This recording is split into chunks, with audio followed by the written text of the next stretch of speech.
Hello everyone, I'm Brian. Today I'm reacting to only 1,007 billion people. JK, Judah Krishnamurti, Intellect, Jnana Yoga, said Guru Adiyogi. Only 1,007 billion. I don't know what percentage that is, but I think that's less than 1%. So, what did he not understand about Judah Krishnamurti? I really miss reacting to his channels. To his videos, but they were getting blocked. I may try again, but I don't know if their policies has changed. But anyways, let's hear what this video is about. Nobody around him understood what he's talking about because he refuses to use any method, he refuses to use any example, he refuses to use any parable, any story, any joke or anything. I'm trying to remember the times whenever I did react. I know there's still some up videos, I think, of his that are in my channel that I reacted to, but a lot of the more later ones have become blocked. You know what? I think Sadhguru is right though in this one. At least from the videos that I can remember, he explains and says, "Do you think?" Like he literally wants you to answer, and I don't think I don't remember. It's been so long. If he ever told examples or stories, or if he did, it's not very often at all. This is just intellectual dissection.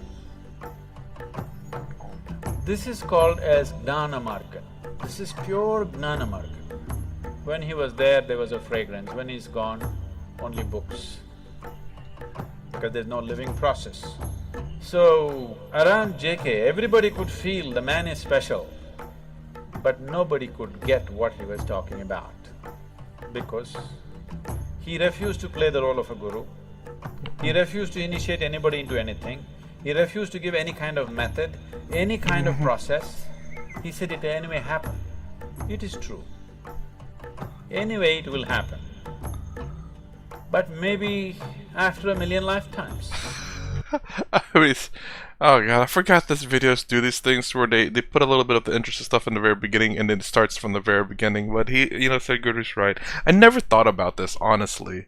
But then again, I never really got a chance to react to too many Krishnamurti videos, especially now that I know like 1% more than I did before. But he's not wrong, and I do appreciate his method, as in that he wants you to discover it, but people need help sometimes, you know, they need examples, because if they don't understand, they're not going to understand, you know? But, you know, Krishnamurti is not wrong, you know, if there's reincarnation, yeah, in 1,000,000 lifetimes, like Sadhguru said, eventually they'll get it. I'm sorry, it's ridiculous, but at the same time, you know, I get it. JK came out of Theosophy and he started speaking. He was a brilliant speaker. So people gathered around him, enormous wisdom and sense. So when he spoke, people sat rapt. Quite magical, the way he speaks. You know, somebody was talking to me, when I was just 17, 18 years of age, someone was talking to me, JK study circles, it was fashionable. For all those people who think they're intellectual, you have to read JK, you have to listen to JK's audios, otherwise you're not intellectual enough. In the Indian intelligentsia, if you have not read JK, Kierkegaard and Dostoevsky, you have no brain actually. That's how it's treated. So it's like fashion. For everybody, they should have read this, whether they get it or they don't get it. You read Dostoevsky, you read Kierkegaard, you read J. Krishnamurti, means you got some brain working. That's a gauge. So, people were talking, JK, he's something every Saturday afternoon, they have a study circle where they play some audio tapes and his books are there and things. Some of my friends invited me and I went. So they were playing a short video. The man was sitting like this is the first time I'm seeing him, the first time I'm listening to him. He was still alive at that time. Just the integrity of the person is is spilling all over him. Just the sheer integrity of the man cannot be missed. So, I didn't do much reading, I heard a few audios and watched a few videos. I enjoyed him, but I was too wild to listen to anybody. I had no time for anything. Life was calling me all the time. So I had no time to listen to my parents or my teachers or JK or IJ or XYZ, you know. I had no time for anything, so I left the study circle and went on. Maybe I attended this for about 5 weeks, I remember very well. It was about 5 weekends I went there, every Saturday afternoon, just for about an hour and a half. They would play 1 half an hour video or audio, and then they'll all get into discussion and one big confusion. Because nobody around him understood what he's talking about. Because he refuses to use any method, he refuses to use any example, he refuses to use any parable, any story, any joke or anything. This is just intellectual dissection. Real quick, I remember when I was reacting to Krishnamurti's video, the thing that always came out after watching that was, I understood the words that were coming out of his mouth, but the idea of those words that were coming out of his mouth, not quite. So it's like, I understood what he was saying, but the meaning behind what he was saying was, I didn't quite understand. Understood sometimes, but again, it's always like that with watching brand new gurus and swamis, because they have a particular way speaking that obviously I have to understand how they speak first. But that wasn't necessarily the case with Krishnamurti. He was very straightforward. There was no, at least again from the few videos that I watched and what I can remember, there was no like trying to understand what he's trying to say. He is literally saying exactly what he is saying, and there's no like he meant it this way or he meant it that way, like with most people. But no, what he said is exactly what it means, and it was still difficult to grasp. But then again, because the concept for me was a bit difficult at the time. I don't know what it is now. It probably still is, because I would just assume that right now. This is called as Gnana Marga. This is pure Gnana Marga. Gnana means the way of the intellect. It's Marga. Out of these 7 billion people, if you find 10,000 people who have that kind of a razor-sharp intellect, who can, without any kind of context, they can go on slicing things, you will not even find I don't think you'll find 10,000. Maybe you'll find 1,000 people. And those 1,000 people may not be interested in the spiritual process. They may be trying to slice through the stock market, they may be trying to slice through something else. Interesting. So… Real quick with that one, yeah. So that's another thing also I think about in life with what a lot of people are doing, is the fact that there could be literally people that are very, very, very good at something, but they have a different interest in mind, so they do that instead. While they may not be very good at it, but they love it. And what they could literally become super geniuses on, they never do, because it's not something that they're interested in or they never thought about. And it's like Sadhguru says here, where those 1,000 people could be as smart and brilliant as Krishnamurti, but because they never took that path, or they don't like that path, they just took something else, that they will never become that.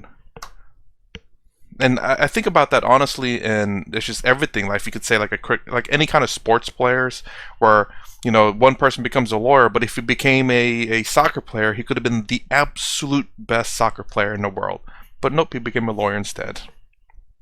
Around JK, everybody could feel the man is special, but nobody could get what he was talking about, because he refused to play the role of a guru. He refused to initiate anybody into anything. He refused to give any kind of method, any kind of process. He said it anyway happen. It is true. Anyway it will happen. But maybe after 1,000,000 lifetimes.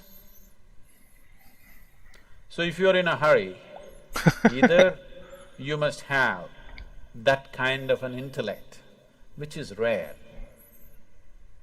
or you must be willing to use the other faculties that you have of body, energy, emotion, all these things. He went driving on one wheel of his car. He is good at it, but nobody else could get to do it. Fantastic human being. When he was there was a fragrance. When he's gone, only books, because there's no living process.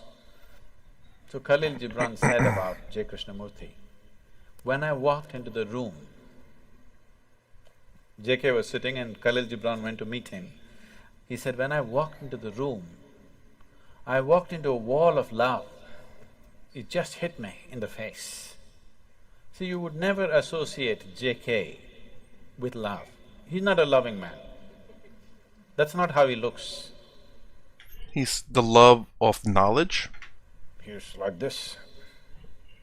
He definitely doesn't look loving, but he's very loving. His energies are absolutely compassionate, but his words are like knife. So, people felt something, but they couldn't figure what it is. They couldn't get a hold on it because he wouldn't give a hold. He said, if you hold it, you may get stuck with this, so don't hold. If there were millions of razor-sharp minds in the world, that would have been a fabulous way to do things. But in today's world, in the existing way the humanity is, the way people's intellects are entangled in a million things, that method is just not going to get anybody anywhere. It's a beautiful process, but there must be people who can digest it, isn't it? So, J. Krishnamurti was like a flower. His fragrance was felt when he was alive, and that's all. His words are good. If you want to kind of use it as an intellectual exercise to drop a few things, they could be useful, brilliant. His intellectual brilliance just comes out every moment of his life.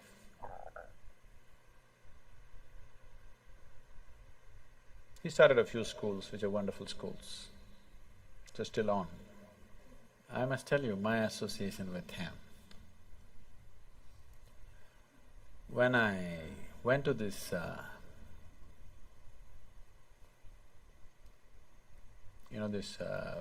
weekends for five Saturdays, Saturday afternoons, an hour and a half, that's my exposure to him. On one day he spoke about education. And it really gripped me. And it really twisted me inside out, because all the ideas, I had never thought of an alternative way of educating people. I was only thinking of how to dismantle all the education system in my mind. When he spoke about education, suddenly it struck me, there's another way to do this. So just this thought came to my mind.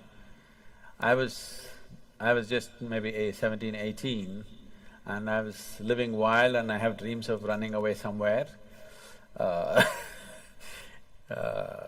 So I just thought, if at any time if a child comes under my control, I would like to put the child to this kind of education.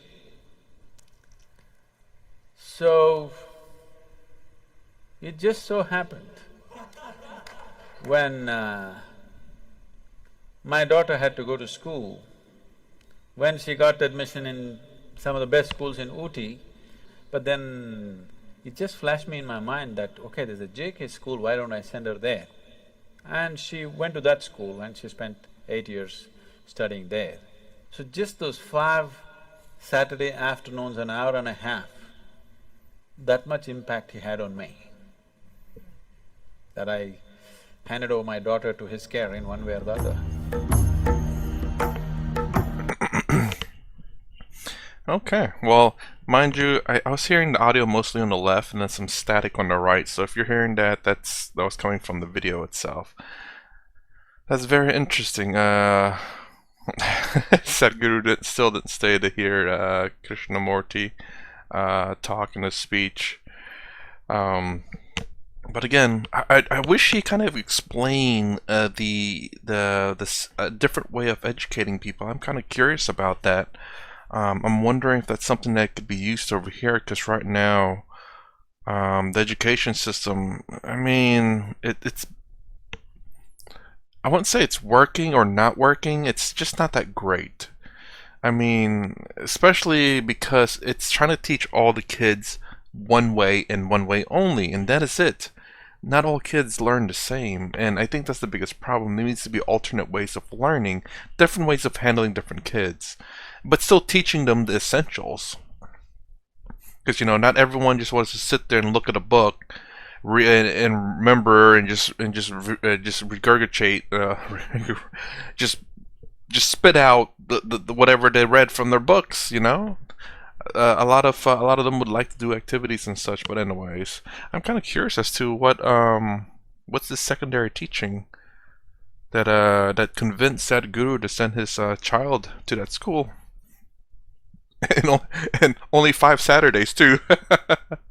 That's very interesting. But yeah, he's not wrong about Krishnamurti. About how from what I remember, he always asks you a question. He never tells you. That's the beauty about him. That's the thing that I notice about how whenever Krishnamurti talks, is that he doesn't give you the answer because he wants you to answer the question, which I genuinely do appreciate. For me, I like hearing people's opinions because it helps me, it gives me an idea, a starting point, a reference point, I guess you could say. And it's not to say that, oh, because they said this, now my mind is completely following their ideas. It's not. It's more along the lines of gathering as much information. Again, kind of like Jnana a little bit. Well, perhaps not Jnana, but just obtaining knowledge, as much knowledge as possible to understand something. Because if you have no reference point, then you're not going to get anywhere. And what I mean by that is that if you're doing research on a subject matter and you have no knowledge about it, well, you can't get anywhere. You read a book, then you have a reference point. You hear someone's opinion, you have 2 reference points. You hear another scientific opinion, you have another reference point. So then you have 3 of the book, a guy, and a scientific reference point. Then you have another book, then this book, then that book, then you have multiple reference points talking about that one subject matter. So that's the way how my mind works. Is the fact that I never ever take any one opinion or fact as absolute truth. It's always, that's what I know for right now, and I'm open to hear more. But anyways, yeah, I really want to react to Krishnamurti's video some more. But anyways, I highly advise people, if you to give Krishnamurti, look up his channel on YouTube and give him a few tries on some of his video. Look up some topics that you want to learn about, just to see what he has to say about it. It gets a little bit hard to watch later on in his life. You can kind of see him getting, I guess, aging a bit, but nonetheless, listen to whatever subject matter that you want to hear in terms of what a guru or swami would talk about, just to hear what Krishnamurti's opinion is. And perhaps it'll, again, like the reference points that I talk about, gives you a little bit more knowledge on the subject matter. Perhaps it'll help you go over this bump that maybe you have trying to get past, and perhaps the other videos that you watch have not helped you. It doesn't hurt, I will say that. A very wise person as well. Anyways, that's my reaction to only 1,007 billion people. Let's just leave it at that. If you like my content, please consider subscribing. Thumbs up, thumbs down below. Thanks for watching. I'll see you in the next vid.